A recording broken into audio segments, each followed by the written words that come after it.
Hi, beautiful. How you doing today? Today, we're transforming this ratchet $100 wig into a beautiful, glamorous, red carpet ready $1,000 wig. You hear that? You're getting transformed today, honey. So actually this wig costed $135, but I rounded down to make a catchy title. Sorry about that. This wig is available on Amazon. I bought this directly from Amazon just like this. It is cute, but not that cute, honey. It is not wearable. We need to make her glamorous and red carpet ready, and we're gonna do just that today. Most of the time, celebrity hairstylists will buy wigs just like this, okay? They are raw. Nothing has really been done to them. They are that yellow color. They are just ready to be played with and manipulated into a beautiful, gorgeous, very expensive wig. We're gonna give this wig the celebrity treatment. It's gonna get plucked. It's gonna get cut. It's gonna get colored. We're gonna add some tracks into it, and it is going to be transformed. You're not going to be able to recognize it by the end of this video. It's gonna go from drab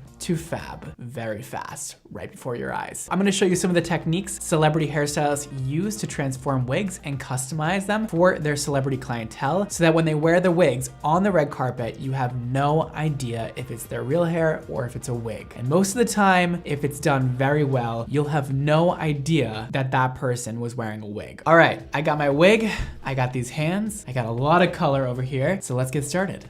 Woo! Hi guys, you can't see my face anymore. I'll be back on camera in a few, but first I'm gonna show you how you can add wefts to your wigs to make them more full or whatever you wanna do, add more volume. But here I'm just trying to add a little bit more fullness to our ends because they are lacking. So what we're gonna do is take our bundle over here. This is 18-inch bundle. Everything I'm using today will be linked below for you guys. Let's get a section right at the wefts. Towards the bottom of our hair would be good. I don't want more bulk at the top. This wig is already really bulky. It's gonna make it even more voluminous and bulky, so I'm trying to go really low to the bottom of her hair. I'm just gonna measure out the length of this one and cut it to the right size. All right, as you can see, I just started sewing the weft in. It's really easy. You don't have to make it perfect. It's really not that serious. You're never gonna see these. And you basically just go through the weft on the wig and then through the weft that you're attaching, go through it, and then go back through the loop. And it makes like a little knot at the top. I am not an expert weave sewer, but this always works for me. Go right through that loop. And you pull it tight. And you just keep going. I go like every 3/4 of an inch. And now you can pull on it and it won't come out. That is one weft. I'm probably gonna do like one more. Let's put it underneath this one. And we're gonna cut them at the same length. We'll take our needle and thread and we'll start over here. And then you make the loop on the second one. So you pull that through and then loop it through the previous. And that's your first little knot. Shouldn't take very long. It's actually quite a quick process. If I were standing actually in front of the mannequin, this would be a lot easier for me, but I am standing off to the side and my back really hurts. And make sure when you are going through, you are going through the actual weft at the top of the hair and not underneath it. That way it's very sturdy. Otherwise it's just not gonna be sturdy. It's not gonna be in the hair very well. Ooh, it's so pretty. And there we go. We got a little bit more fullness going on. I think that's good. I think that'll do it. It's a subtle difference, but it will make a big difference at the end. So now you can always make the hair thicker if you want. Of course, you can keep adding as many tracks as you want, as many tracks as you can fit in the hair, except I do tend to like when the hair is a little bit sparse at the bottom because naturally hair isn't that thick at the bottom anyways. So when it is a little tiny bit straggly, it just makes it look more real. You don't want to have all of that bulk at the bottom or else it's a telltale sign you're wearing a wig. You want to keep it natural. You don't want to go overboard. I know it's very easy when it's a wig to go overboard. Just calm down. Just stay in your lane, girl. Don't go too crazy. I know it's fun, but if you want it to look natural, just keep it a little bit more thin at the bottom. Now on to the fun part. Let's move on to doing color. So what I have mixed here for my root shadow is Goldwell 8NN with 7NA. I don't think you're really supposed to do that because one of them is a gray coverage, the 8NN, which is double natural, and 7NA is a color-ons, which is a demi-permanent color in Goldwell. So that's exactly what I have on my hair. Actually, that is the color I use, that really natural looking level 7 on my hair without it being too dark and without grabbing too dark onto my blonde hair. So what's gonna happen is that 8NN that we have in the formula is gonna act as kind of a barrier so it doesn't turn kind of muddy or green, because when you don't fill the hair before applying color that is this dark, sometimes you can get that muddy kind of nasty color. So this is what I found to be the perfect root shadow for me. I love it. I use it on a lot of people. You can also add a little bit of gold pigment in there. That way it gives you even more filling properties when you're working on hair that is even more white than this. I mean, this is pretty yellow, so it's gonna give us a nice ash toned root drop without it being overly ash toned. It's gonna be beautiful, I hope. You never know what happens with these wigs. Sometimes color picks up really weird because of the chemicals they use to straighten them or color them. I'm sure it'll be fine. I did some tests earlier. It looked good. Then for our other color, kind of color, we're gonna be using Prismatic Glow, my hair mask. You can really use any hair mask you want. This is going to act as our barrier, okay? So we're just gonna put a bit of that into the bowl and we're gonna do some highlights with this. Now, because I'm not trying to actually put more lightness into her hair, I am using the conditioner in place of actual lightener. You'll see what I mean in a second. So basically, this is kind of what I'm going for. This sort of root shadow with some really nice highlights that are bright in the front, those money pieces, but we still want a lot of dimension in the hair. We don't want it to look flat and boring. So we're gonna do a lot of work here because right now it's kind of yellow and flat and boring. What we're gonna do first is add some foil highlights with our conditioner, and then we're gonna go in between all of those foil highlights we did with our root shadow. Okay, let's take out the front section here. We're just gonna give her little baby lights at the top. We don't want chunky highlights here. This is just gonna add a little bit of sparkle to her hair once the rest of it is all sort of dark around it, all right? It's gonna look really weird before we do the last toning process. That looks good. So that is gonna add a nice dimensional highlight at the top. And we'll just put the conditioner in there. And this is awesome too because it's gonna really condition the hair while we're coloring. I'm just gonna add one more here at the top. We really don't want a lot of lightness showing through when we're done with this. I'm trying to go for a very smoked out kind of blonde look. Yeah, we're not gonna do too many highlights here. I'm gonna do a bit of a chunkier highlight underneath. We're going for high impact here, all right? And the cool part about Prismatic Glow is it colors the hair kind of pink temporarily until you wash it out. Super fun. All right, I know I said that's the last one, but we're gonna do one more underneath that. We're just gonna take out another little slice and put that up, do another thick weave. And this is only our first round of kind of toning we're gonna do today. The second round will be after we wash everything out. Then we'll add another root glaze to these highlights that we're doing right now. And boom, just a few simple highlights. And we'll add one more. We wanna make sure that we don't color this section in the front because this is our money piece, right? We all need a little money piece in our life. So we're just gonna take out not the baby hairs, but the hair right behind it. That looks good. It's a little thick, but we're gonna do some plucking at the end anyways. So we're just gonna take this, put conditioner on it, and put it in a foil so that we don't touch it later. I don't usually foil with gloves on. I've already put them on. I don't wanna take them off again. Making it really difficult. I don't recommend it. All right, and that's our money piece. We're gonna keep that in that foil so it doesn't get colored by the darker stuff we're gonna put on right now. Boom, that's it, all right? So now that I have that side done, I'm gonna repeat the exact same process on the other side, and we're not gonna add any foils to the back of our hair, but we will have that highlight effect, and I'll show you how we're gonna do that when we get in the back.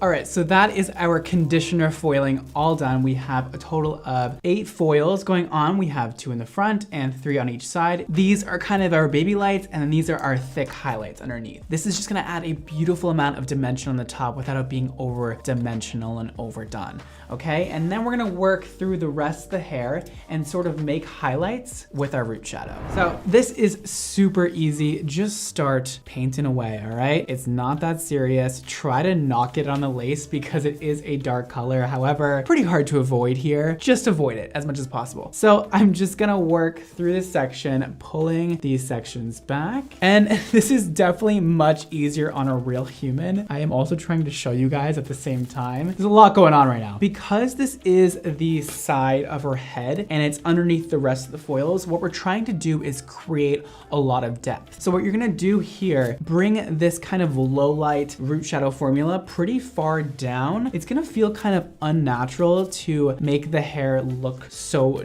dark. At least that's how I feel it. I'm like, oh shoot, am I making the hair too dark? No, never. Like, you always feel like you're going too far down with the root shadow, but usually you're not. And I'm not gonna go right on that hairline just because I don't want to make that lace dark. So I'm just gonna go and section out just those baby hairs and not touch those. You can tell it's already getting darker. It kind of turns a weird color first, so don't be alarmed if you try this formula for the first time. It does look a little bit weird. And now we're gonna just see how the hair sits, and I'm gonna lift this section up and I'm just gonna paint kind of a low light in here. You kind of want it random because we want it to look like hair painting, and hair painting is a very artistic sort of random application method of highlighting. So I'm just gonna take that piece of hair and I'm gonna go down really far with this low light because we want that dimension, honey. I'm gonna go almost to the ends. And again, it's gonna look really dark and strange until we put the last and final toner on all this, but I swear it's going to be awesome. Okay, so we made that low light right there, and that's beautiful. All right, and let's move fast because this is already processing and we don't want it to process unevenly throughout the head. Just go over this and bring this down a tad. All right, so we have a low light and a highlight, and then we'll take the next section. And the reason why I'm doing it horizontally is because that is how the hair is going to lay. We want to try and look at how the hair is going to lay when it's styled. Low light and highlight based off of that. All right, I'm going to add another really long low light here because we want the underneath to be pretty dark. But I'm not going to go as far down this time. I'm just going to go like 1/3 of the way that we just did before. That looks good. I love converting double process bleach and tones to a highlighted look. I feel like it's just so easy and so effective, and I love both of those things. So we're gonna leave this strand out, but we're gonna bring down this a tad. And then of course, guys, when it starts processing, you can really look at it. Now this low light is gonna be pretty smoky. I think I said that before, but it's definitely gonna be much more on the ash toned side, which I usually prefer. I don't know, it depends on the person, but yeah. So don't be alarmed if it turns gray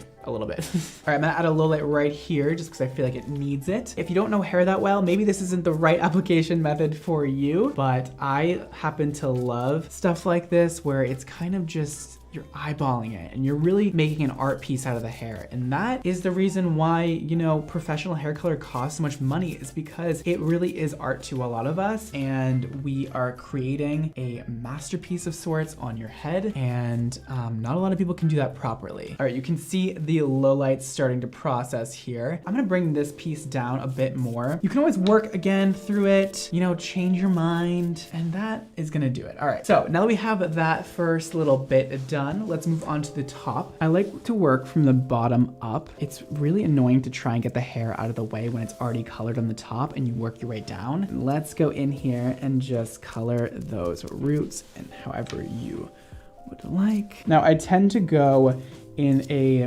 different pattern when I'm just quickly applying the root color. So I'm taking, you know, a vertical section and applying the root color, and then I'll go in horizontally after to reapply. That way you know that you're getting every single spot. And this is sort of one of those processes that are gonna look really messy and crazy until it's all washed out. All right, we have all the roots painted and exaggerate some of it.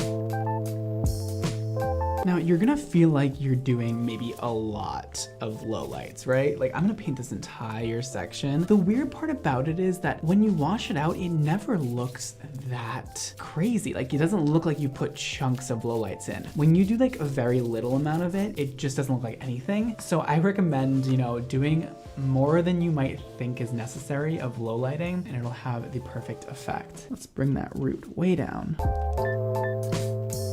Now you can even weave in highlights and lowlights. I'm gonna leave that out as a highlight, paint that in, and then I'm gonna take all of this hair and just paint it with our low light formula. Boom, dimension, honey. Let's let down our foils and let's go in between them and add some root dimension. Now don't paint the lines too straight across this way. You'll literally have lines in your hair. What I'm doing is painting a few strands down a little further so it gives kind of variation in height of low light. All right, and that is it for this entire side. Now I'm just gonna gently place it in the other direction so we don't end up painting it again. And it looks a little bit messy, I know, but I swear it's gonna be so good. It already looks amazing. You can see all that darkness coming through already. It's dark, like it's dark, but it won't look that crazy once we have the rest of the hair in more of an ash tone. All right, let's just let that process and don't touch it. And I'm gonna do the other side really quickly and come back and show you how the back is done, which is the fun part because it's the easiest part because people don't really see the back a lot and nobody really cares about the back. I like to do the front first because I have the most patience with the sections I start with. If I do the back first and the front last, I end up just like being burnt out by that. So it ends up not looking as good as it could. So I like to start in the front, and that's my little secret, okay?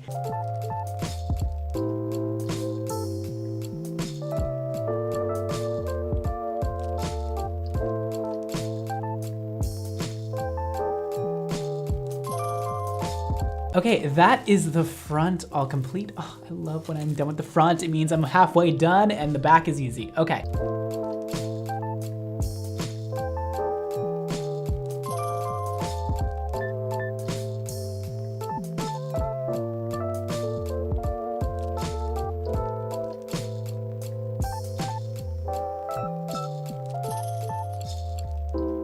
All right, guys, so I have finished the first portion of the coloring. This is the part where we're using that really dark color and you don't wanna screw it up. You don't wanna get it on the ends. You don't wanna get it anywhere. If you're not as experienced maybe, or you're just not comfortable laying the dark hair onto the light hair, which can be kind of sketchy, but this is a wig, so I'm not too worried, but I just really gently lay the hair on top of the dark hair and it doesn't touch and it's all good. But sometimes I will use saran wrap to cover my sections of lowlights while I'm working through the hair. And just like the front, I worked from the bottom up. I just freehand painted lowlights in where I felt like it was needed. I did a lot more at the bottom than at the top because hair is usually darker underneath and lighter on top because the sun is hitting your hair from the top. So I just really freehanded based off kind of my imagination and how I want the highlights and lowlights to land.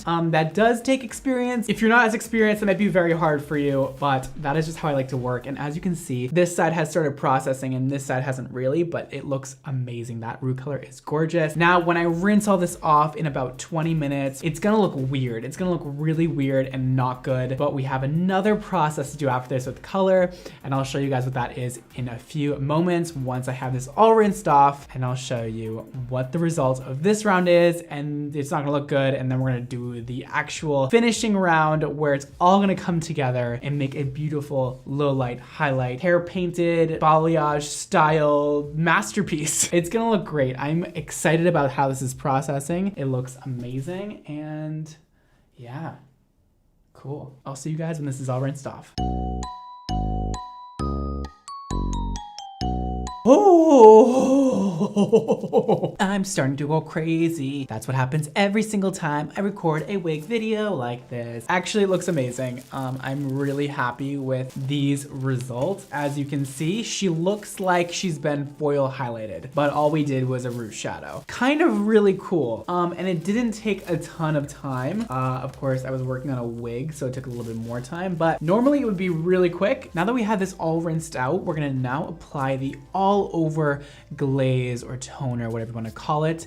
I'm going to be using Guy Tang My Identity in the colors Pearl mixed with Golden Sand, and it's going to give us a really beautiful, cool toned neutral without it being too cool toned. You'll see what happens. If you're not a hairstylist, it means nothing to you, but I'm going to show you what happens here. You could do a root glaze now on top of this, but I don't think she needs it. Like if I wanted to blend in those highlights a little bit more, I would do a root glaze with the end glaze, which is this. But I actually really like that the highlights start at the root. I think it just looks good. So I'm gonna leave it alone and I'm just gonna put this all over, let it sit for, I think it's like 5 or 10 minutes. I can't remember, but I'll look that up. And then I'm gonna rinse it out and we'll get styling.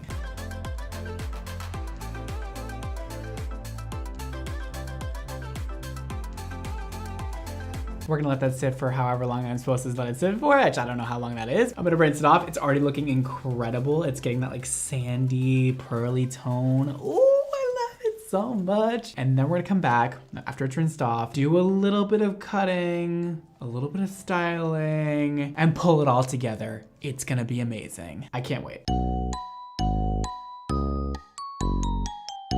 Okay, so I started blow drying a little bit because I got really impatient, but I'm loving the outcome of this. It's such a beautiful blonde. I am obsessed. I want it on my head. I think it's gonna look so good on me because I never look good in wigs, so maybe not. But I'm so excited about this. It's gonna look so much better when it's all dry and styled, but it looks amazing and it's exactly how I wanted it to come out. It looks much more natural than what we started with, so I'm really happy. I'm gonna get started styling her hair. I'm gonna do a loose beach wave, kind of a messy beach wave. I'm gonna use electric rain moisture cream in order to hydrate these ends and make them feel and look brand new again. And then I'm gonna blow dry, heat style with a curling iron, maybe a flat iron, maybe make a loose kind of fun beach wave. I don't know yet. We'll see what happens. I'm excited.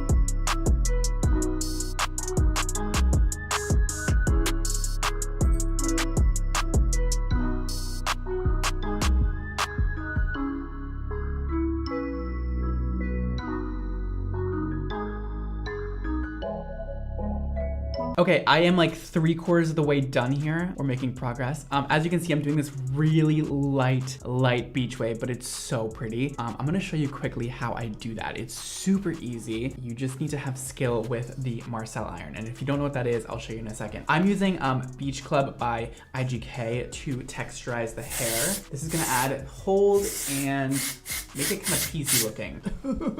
So this is a Marcel iron. I think this is 3/4 of an inch. It opens like that. So there's no spring on it, so you can easily twist it. It takes a little bit of practice, but it's a super amazing tool that is super helpful when doing beach styles. Okay, so I am gonna take a piece, put it in there, twist halfway, drop it out, twist halfway, drop it out, twist halfway, drop it out, twist halfway, drop it out.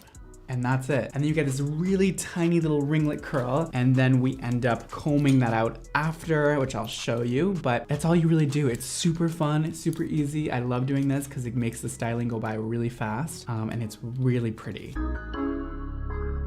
Now let it cool down for a second. I don't have any patience, so that's a very quick few seconds for me. And you get those beautiful beach waves.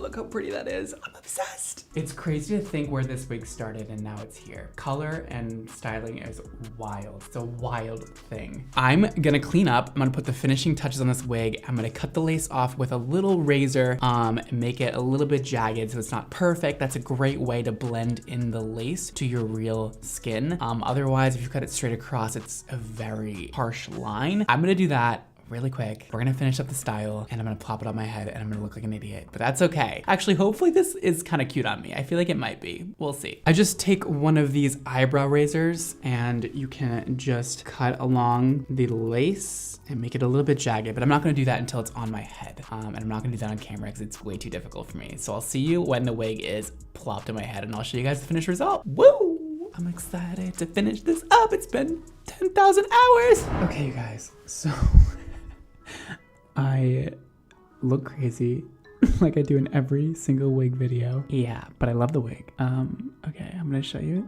in 3, 2, 1.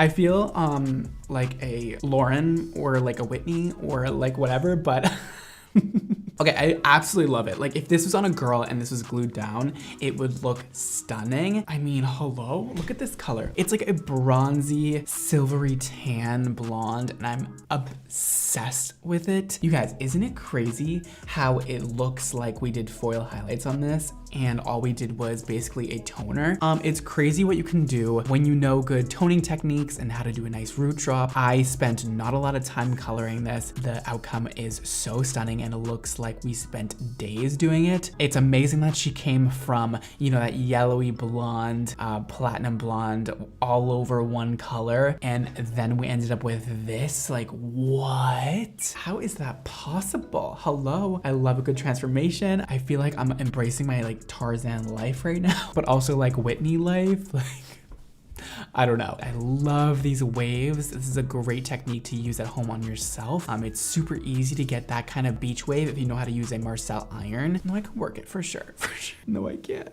No, I can't. I don't have the head or the face for wigs. It's so upsetting.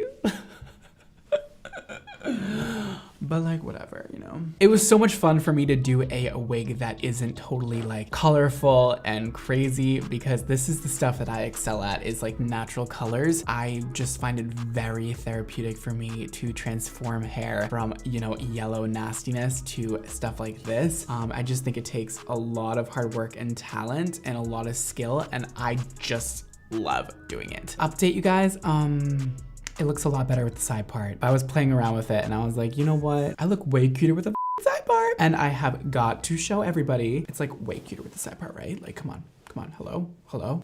Just a beach babe. Just wanted to show you that. It's a very versatile wig and I feel cuter with the side part. Now back to your scheduled programming. So let me know what you guys think of my wig. What is your favorite part about it? This little wave and the beautiful highlighted color we have going on. It's just so fun for me. Anyways, so I am exhausted. I hope you guys learned a thing or two about how to properly color and style wigs. Don't forget to follow me on TikTok, Instagram, Twitter at BradmondoNYC. Don't forget to follow my hair care brand, Xmondo Hair, on Instagram. We have amazing, fabulous, beautiful products that will make your hair glow and feel amazing. You can also shop the products I use in today's video below. And that is all from me today. Thank you so much for watching. Don't forget to live your extra life. And I'll see you next time. Bye.